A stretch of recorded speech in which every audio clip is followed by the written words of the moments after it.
Hello. Quiz. Welcome This back is a to check. another This is a episode check. of Check, How check, to check. Survive Working for God. I don't know if I want to call it How to Survive Working for God or How to Survive Working for God podcast. I'll probably go back and forth doing one or the other. But yes, thank you so much for jumping back on this bandwagon with me. I'm so excited.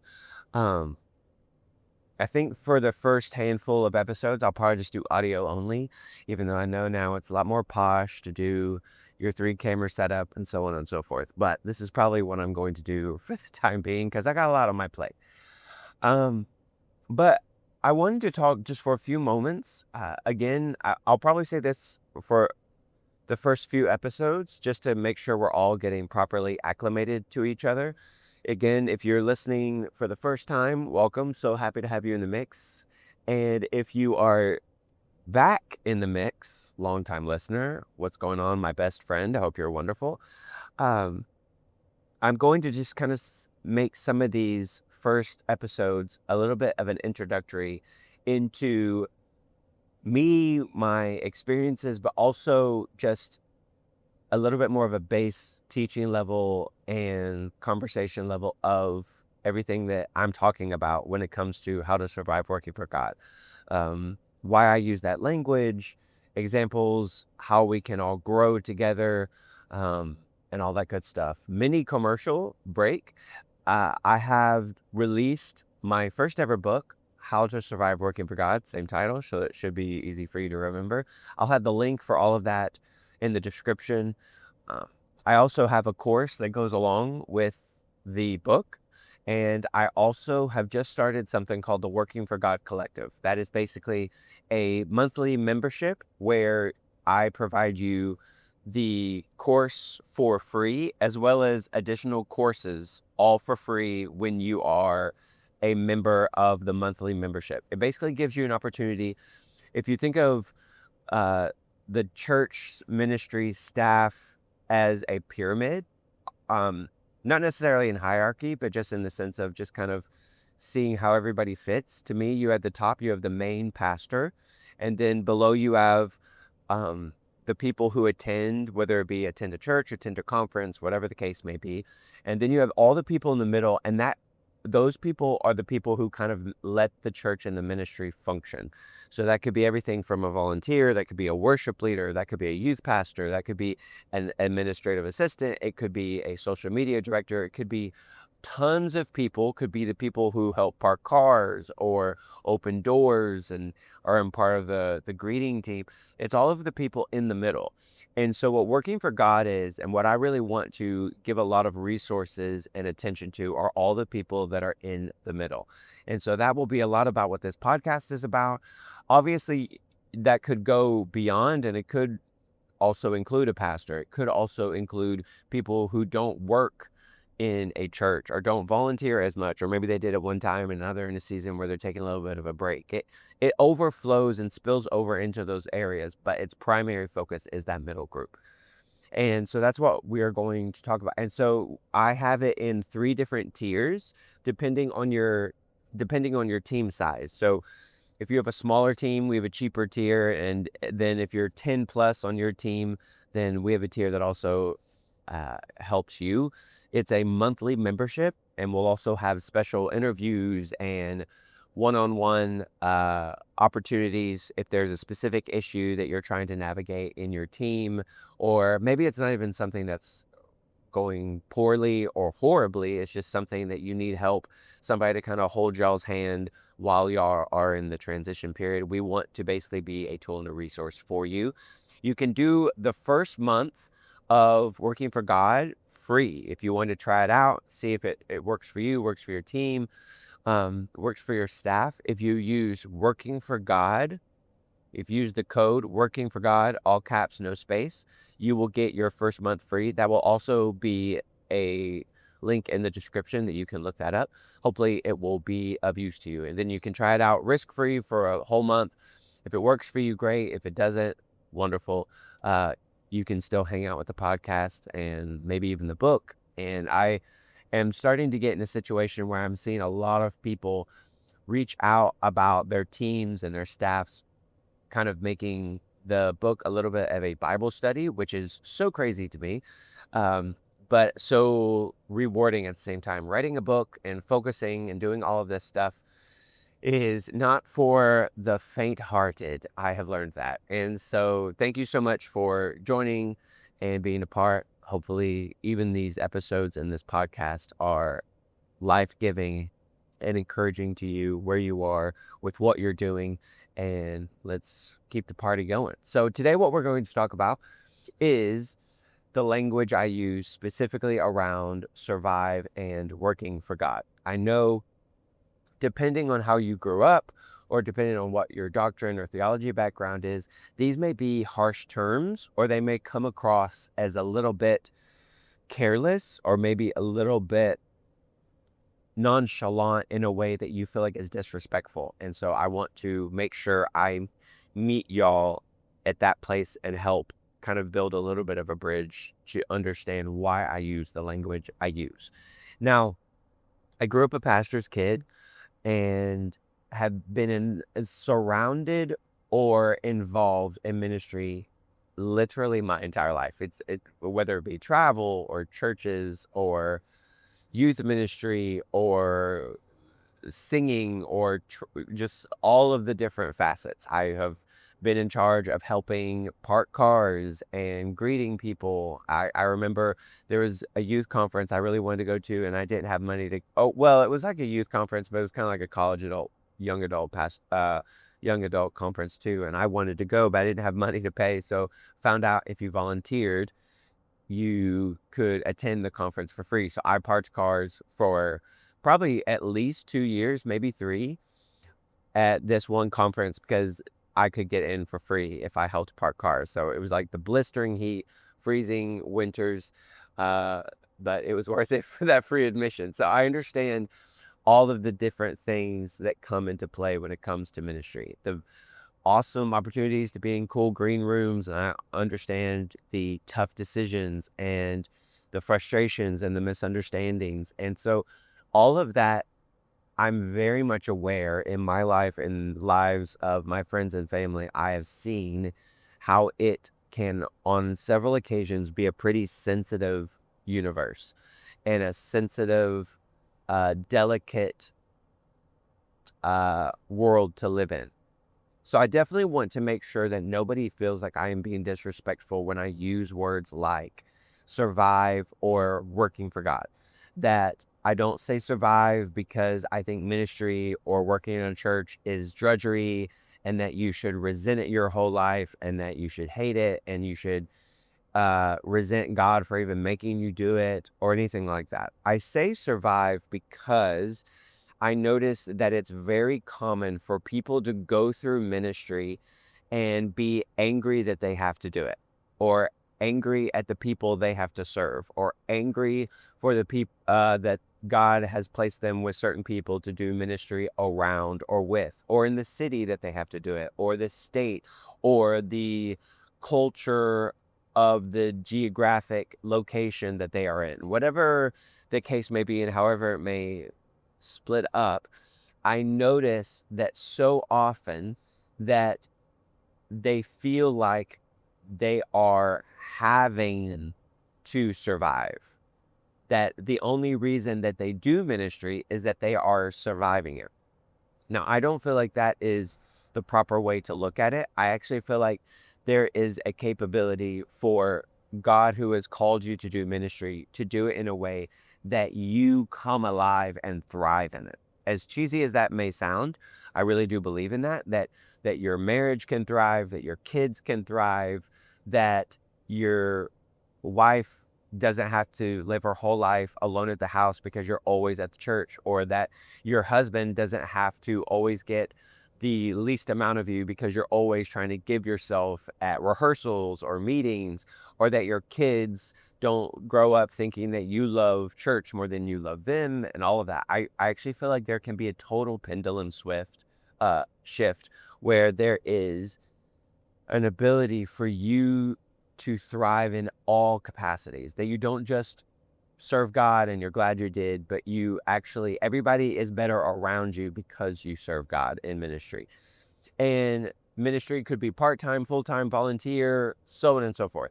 And I know a lot of people also are like, well, my ministry is this and this and this, and it's not necessarily inside a church, or it's not necessarily in something that is quote unquote like ministry, like you're talking about. And I totally get it, totally even agree. I think that's awesome and powerful.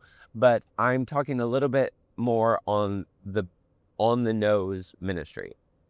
You don't necessarily have to be a pastor to be in ministry. You don't necessarily have to work at a church to be in ministry, as we all know. But in those facets, that I'm speaking a little bit more literal than figurative and ideological, if that makes sense. But I say survive because I know a lot of people find ministry extremely tough, and it is tough, but sometimes I think we make it tougher than it needs to be. And that's one facet of the reason I say survive, to kind of grab people's attention to, for one, relatability, but on another facet, also to let you understand that sometimes I think we have to shake ourselves out of the mundane and derogatory terms we use when it comes to ministry. And hopefully we can do that through these conversations, through these resources and materials. Another thing I say is working for God.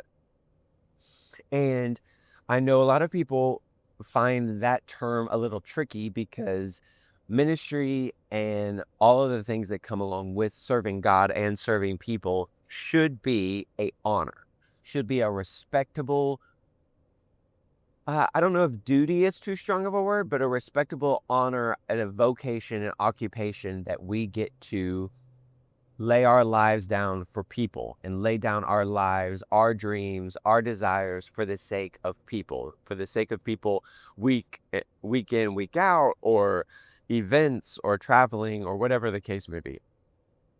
And working for God, again, to some people, kind of creates this idea that it that we have a disdain for it, or that we're not grateful, or that we don't think it is honorable, or that we're not happy that God chose us to do it.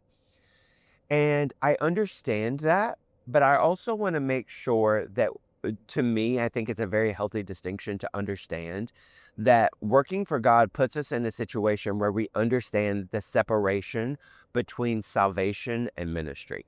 There is a separation between God loving me and God loving what I do for him. I think God is appreciative of what we do for him, but I don't think that um, if we, I want to make sure I word this the right way. I want to make sure that we don't put the pressure of the world on our shoulders, because the world is in his hands, as the nursery rhyme goes. The world is in his hands. The world is not on our shoulders. And I think there's a big separation that we have to make sure that we are careful to draw certain boundary lines. Now, that doesn't mean that there aren't facets of ministry that God will not invite us to make us uncomfortable, or that he will not invite us to maybe invite us to a conversation of some of our boundary lines are boundaries that we drew that God was not involved in, and that he wants to invite us to redraw some of those boundary lines. All of those conversations, all of those things are amazing, and we'll dip our toe in some of those conversations in some of these episodes and in some of these conversations. But I want to say working for God specifically because I want us to mentally prepare ourselves that ministry and salvation are not the same thing. That God is primarily concerned with you before he is concerned with what you do. Primarily concerned with you, your marriage, how you raise your kids, how you see God, how you see people. He's concerned with that first before he's concerned about making sure that you get 100 people saved. Now, I understand that that sounds tricky, but I think if you hate your wife, you don't pay any attention to your kids, and you get 100 people saved in the same year, I don't think that God looks at that as a success. I think God would rather you love your wife, love your kids, and get 10 people saved then you pat yourself on the back for getting a whole bunch of production and quote unquote fruit happening, but at the expense of you, your health, whether that be physically, mentally, emotionally, and also the health of your relationships in your household. If you're not married, if you don't have kids, this doesn't exclude you, but it would still matter that sometimes I have noticed in ministry that we will sweep a whole lot of things under the rug because of the production that is happening in the ministry. I don't know if you've ever seen this. And then what will happen is that what we call a giant ministry failure sometimes, or a ministry fall, sometimes to me is not because those ministries were not productive. It's because they were productive in a dysfunctional manner. And nobody dealt with the dysfunction because of the rate of the production. And people would say, well, I could get healthy, but the production will come down. And since it's all about the production, it's all about getting people saved. It's all about getting albums sold. It's all about getting books produced. It's all about doing all of these things. I'll let the dysfunction slide because look at all of the good things that are happening. Instead of, it's better to have a fourth or half or almost none for a certain season of all of the production happening, all of the activity happening, if we can make sure that we are healthy. And so this is going to be a place where we can be healthy. And sometimes the best way to start being healthy is understanding that our language has a direct result with how we approach things. And how we approach things has to do with how healthy we are in doing the things that we approach. So I use the language specifically, not just to kind of shake us out of the mundane, but also to prep us and to put us in a little bit more of a healthy foot going forward in making sure that our language sets up a healthy approach, which sets up a healthy activity, which hopefully sets up a healthy lifestyle, which when we're 80, 90 years old, we can look back and we love God more on that day and love people, church, ministry on that day more than we ever did any day before that. But to me, the way we're going to get to a healthy place in our 90s is making sure when we're 19, when we're 29, 39, 49, 59, 69, making sure in this time period that we are making sure that we have a healthy mindset, healthy language, and a healthy approach. And I think everything else will be a higher benefit because of it. So that is the reason I use the language I use. Hopefully, you're not put off by that or turned off by that. I hope it actually sets you up where you actually feel like there's a little bit more of a healthy approach and a place for you to sit at the table of conversation. You'd be like, okay, this actually presents a little bit more of a vulnerable place for me in a way that I actually could really use and need and have needed, and that we will all benefit from it. So when I say survive, it's because I think we actually need to grow out of a survival mindset into a thriving mindset. When I say working for God, it's because I want to make sure that we understand the work of our hands is different than the state of our heart and the state of our soul. And I want to make sure the state of our heart and our soul is clean and pure. And then the overflow of our hands and what we do for God outside of our family, outside of ourselves, it'll be easier to let it go. It'll be easier to not take the glory for it. It'll be easier to also not take responsibility for things that we should not be taking responsibility for. It'll be easier when somebody lets us down to not let it shut us down. It will be easier to look at God as the ultimate prize, the ultimate crown, the ultimate reward that He is while we are on our journey. If we have a church of 10,000 people, we can still, at the end of the day, with a healthy mindset, give Him all the glory and go to sleep at night knowing those 10,000 people are not our responsibility. They are the Lord's. Or if we have a church of 10 people, we can trust God to deal with the increase while we water, while we sow seed into the soil, while we do what we feel like we're supposed to do, and we can trust God to do everything else without feeling like we have to be the miracle worker doing all of the growth on our own. Also going to sleep at night knowing that what God has given us at this time and place with this number, whether it be huge, whether it be small, quote unquote, that what we are doing is we are trusting the Lord with where he has planted us in the season he has planted us. Or maybe you are starting a worship ministry in your church and you feel like all you have right now is volunteers and you want to have paid musicians and you want to have amazing singers, but right now it's just a small group of people who are volunteering their hearts out and they don't have a lot of skill and they don't have a lot of great equipment, but they do have a great heart and they do have a servant's attitude and they do have this approach that you can actually build something beautiful and glorious out of. And all of this comes out of making sure we have a healthy approach. And I've seen over and over and over again, a healthy approach having so much in tandem with the language that we use. So I want this to be a safe place to use the right type of healthy language, that you don't just beat yourself up or beat up even in your own mind the people around you because you feel like maybe nobody cares as much as you do, or maybe nobody's working as hard as you do, or maybe you feel like nobody understands you. And what happens is when you get in that state, you get into a cycle of using language that actually beats up on others and beats up on you and discourages the future that God has for you and for me. And that's not where we want to be. So I want us to use this language piece as an introduction and as a safe place for all of us to move forward, clean hands and pure heart. Hopefully that provides a lot of clarity.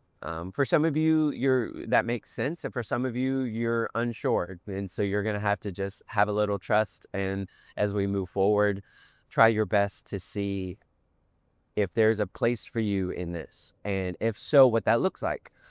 Um, and who knows, this language may evolve over time. I don't know, but this is in the seat I'm in right now, the age I'm at, the experience I'm at of over 20 years of ministry. This is what feels the most appropriate, but also the most realistic at the same time. And I've noticed over and over again, people get hurt in ministry because they don't approach it realistically. And sometimes people think approaching ministry realistically is to approach ministry cynically. And I don't agree with that. I think you have to approach it realistically, which means there are facets of ministry that don't look obvious, but they're still a part of the puzzle. It's not all praying all day, crying all day, singing songs all day, feeding the poor all day. Sometimes there are things involved that don't look like the poster child or the mascot of what we would assume ministry is. And because we don't realistically approach it that way and realize that, it's a whole lot easier to get let down, a whole lot easier to get discouraged, a whole lot easier to get almost desensitized to the entire world, which causes burnout, which causes deconstruction, which causes a whole bunch of things that we're not even sure where it comes from or how it starts.